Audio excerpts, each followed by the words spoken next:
I was on my way to visit an old lady whose married children and small grandchildren were out of Germany and were friends of mine.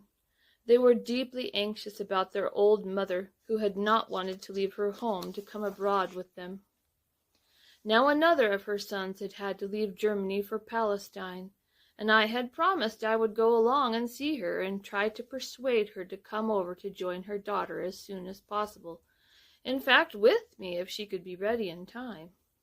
To my dying day I shall never forget that old lady. She was very small and gentle-looking, with lovely silver hair and blue eyes.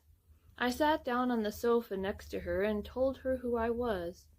She put out a frail little hand on mine and looked at me slowly, and with a dignity and courage that would not let her break down. She said, "My dear, I am not frightened of death. I am now 80 years old, and I await death. It is the next step for me, but I am so afraid of this waiting time, with so many of my family away. But please don't tell them. You see, I dare not go in the streets. One never knows what will happen in this part of the city, and sometimes I am afraid to stay in alone.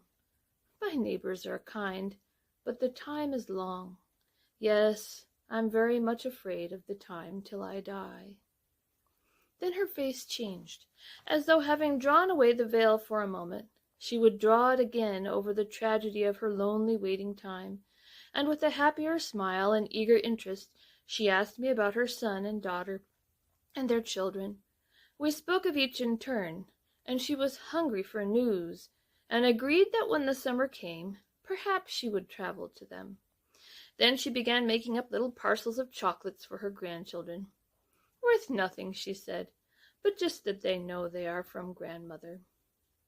We talked of other things, for she was a well-read woman, and suffered bitterly from the denial of cultural amenities to the Jews.